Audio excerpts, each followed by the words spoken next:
Hola a todos, compañeros y profesora. El día de hoy les vamos a estar hablando acerca de modificación de los hemocomponentes, que fue el tema que estuvo trabajando este grupo, que está conformado por su servidor Justin Villegas, Fabián Josué Gómez Brenes, Mayren González Gámez, Alanis Juliet Sánchez Alvarado y Jimena Salazar Mora.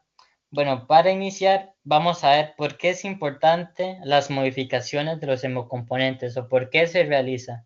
Y es que esto es algo muy importante, ya que se realiza para reducir el riesgo de reacciones adversas y mejorar la seguridad y eficacia de las transfusiones. Entonces, hay varios tipos de modificaciones que vamos a estar analizando. Algunas de ellas son estas: filtración y irradiación de hemocomponentes. Primeramente, vamos a estar analizando qué es irradiación de hemocomponentes. ¿En qué consiste la irradiación de los hemocomponentes? Bueno, es un procedimiento específico que se realiza en algunas unidades de sangre antes de ser transfundidas a ciertos pacientes. Este proceso implica exponer las unidades de sangre a radiación ionizante, generalmente mediante el uso de rayos gamma o rayos X, y esto con el propósito de inactivar los leucocitos presentes en la sangre. ¿Cuál es la función o por qué es importante realizar esto o para qué se utiliza? Bueno, para la prevención de enfermedad injerto contra huésped, también para reducir el riesgo de la transfusión de transmisión del citomegalovirus y también para prevenir reacciones inmunológicas inversas. El proceso de irradiación de leucocitos se realiza de una manera controlada y bajo estrictas regulaciones para asegurar que la sangre irradiada sea segura y efectiva para así poder hacer las transfusiones. Y también es importante mencionar que no todas las unidades de sangre requieren irradiación de leucocitos y que la decisión de aplicar este procedimiento depende de las características específicas del paciente al que se le vaya a transfundir la sangre y también de las políticas del banco de sangre.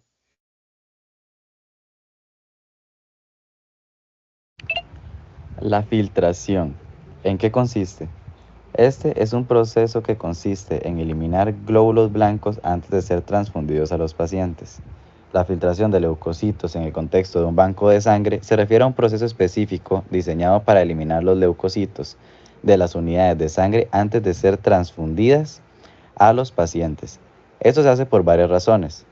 Número uno es la reducción de reacciones transfusionales, ya que los leucocitos en la sangre pueden desencadenar reacciones adversas en el receptor, como fiebre, escalofríos o incluso reacciones más graves como el síndrome de dificultad respiratoria aguda.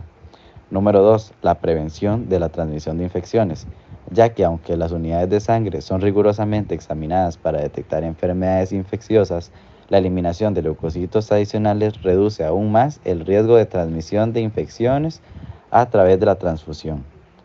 Como número 3 podemos ver que mejora la calidad de la sangre, ya que la filtración de leucocitos ayuda a mantener la calidad de la sangre almacenada durante periodos más largos, ya que la presencia de leucocitos puede contribuir a la degradación de los componentes sanguíneos y la acumulación de subproductos metabólicos.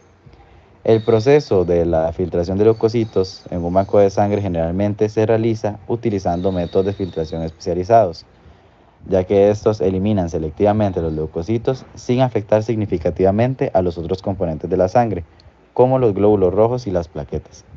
Esto asegura que la unidad de sangre transfundida sea lo más segura y efectiva posible para el receptor. La filtración disminuye la cantidad de leucocitos residuales para evitar efectos adversos como reacciones febriles, desarrollo de aloanticuerpos contra antígenos HLA y anticuerpos plaquetarios, así como la disminución de la transmisión del citomegalovirus. En resumen, la filtración de leucocitos en un banco de sangre es una práctica estándar para mejorar la seguridad y eficacia de las transfusiones sanguíneas, minimizando riesgos para los receptores y garantizando la calidad de la sangre transfundida. El lavado de hemocomponentes. El lavado de hemocomponentes es un procedimiento en el cual se eliminan los elementos plasmáticos como proteínas y anticuerpos de los productos sanguíneos. Este proceso es especialmente importante para pacientes con riesgo de reacciones alérgicas o de otro tipo de complicaciones. Este se utiliza en pacientes con reacciones alérgicas previas, ya que los pacientes que han tenido reacciones alérgicas a transfusiones anteriores, como urticarias o anafilaxis.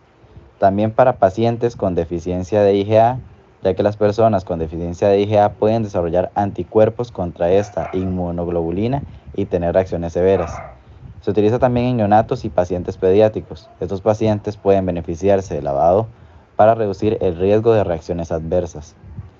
El proceso del lavado de hemocomponentes inicia por la recolección del hemocomponente, como los glóbulos rojos se recolectan en una bolsa especial. A continuación, la bolsa se coloca en una centrífuga para separar los glóbulos rojos del plasma. A continuación, los glóbulos rojos se lavan repetidamente con una solución salina estéril para eliminar el plasma y cualquier otro componente no deseado. Después, los glóbulos rojos lavados se resuspenden en una solución salina antes de ser transfundidos al paciente. Entre los beneficios del lavado podemos ver la reducción de reacciones adversas, disminuye el riesgo de reacciones alérgicas, fiebre y otras complicaciones transfusionales. Minimiza el riesgo de alisoinmunización, la eliminación de anticuerpos y antígenos puede reducir la sensibilización inmunológica en pacientes que requieren múltiples transfusiones. Da una mayor seguridad, especialmente importante en pacientes vulnerables como los neonatos y aquellos con condiciones inmunológicas específicas. El pool de hemocomponentes. El pool de hemocomponentes es una combinación de unidades de componentes sanguíneos de múltiples donantes para crear una unidad más grande que cumpla con los requisitos terapéuticos específicos de un paciente. Este procedimiento es comúnmente utilizado para aumentar las dosis terapéuticas y para estandarizar el contenido de los componentes. Iniciando por el pool de plaquetas, las plaquetas de varias unidades de donantes individuales se combinan para crear una unidad única terapéutica utilizada en pacientes con trombocitopenia o trastornos de la coagulación, proporcionando un mayor número de plaquetas en una única unidad, reduciendo el número de transfusiones necesarias. Siguiendo por el pool de crioprecipitados, el crioprecipitado rico en factores de la coagulación como el fibrinógeno, factor 8 y factor 13 se obtiene de varias unidades de plasma fresco congelado y se combina.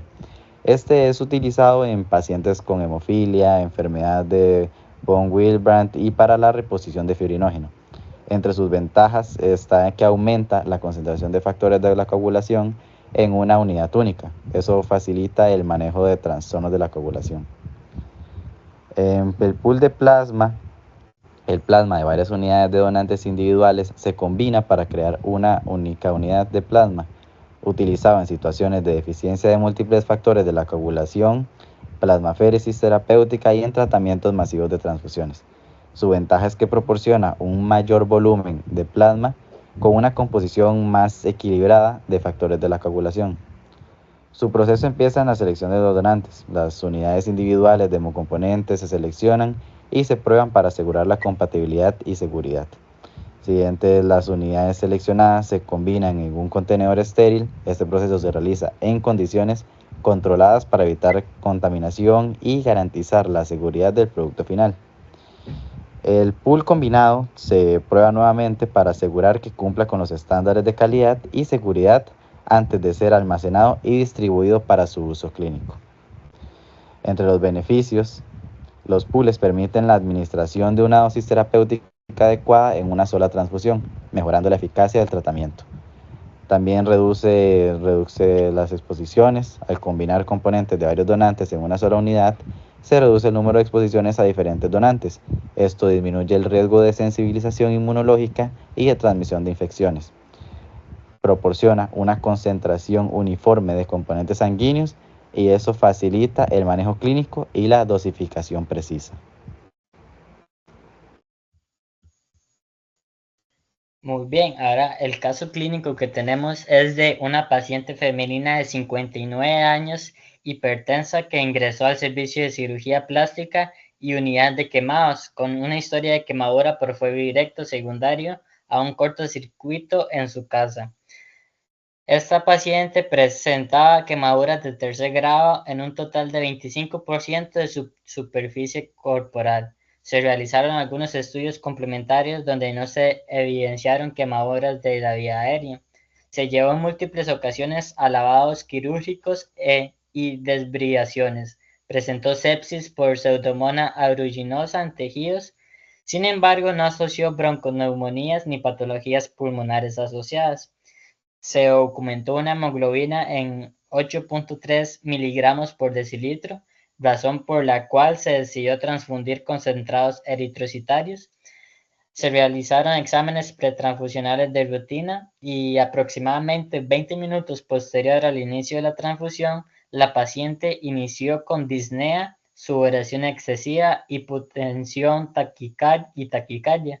No se observó rash cutáneo en ese momento, se solicitó valoración médica y se anota que ante la ausencia de reacción alérgica transfusional se debe continuar con la transfusión. A las 48 horas aproximadamente, la paciente inició con disnea, desaturación súbita, diafóresis, taquicardia e hipotensión, por lo cual se debió proceder a colocar un tubo endotraqueal y ventilación mecánica, pseudoanalgesia y intrópicos, llegando a requerir manejo por parte de cuidados intensivos. El electrocardiograma mostró taquicardia inusual sin otras arritmias o alteraciones en la conducción. Luego se realizaron estudios complementarios de ProBNP y AngioTac, con los cuales se descarta shock cardiogénico y tromboembolismo pulmonar. La radiografía de tórax demostró la presencia de infiltrados pulmonares bilaterales que se corroboran con la tomografía. Con todos estos datos anteriores, se cataloga o se diagnostica la lesión como lesión pulmonar aguda asociada a transfusión, que también se le conoce como el TRALI. Que el TRALI es un grave síndrome clínico que se presenta con hipoxemia aguda y edema pulmonar no cardiogénico durante una transfusión de productos hemáticos o después de ella. En personas con antecedente al TRALI se recomienda minimizar el uso de transfusiones. En caso de que esta persona con antecedentes al TRALI necesite o requiera de algunas transfusiones, se recomienda utilizar productos lavados, así como una adecuada identificación del riesgo del paciente y el tiempo de almacenaje de los hemoderivados.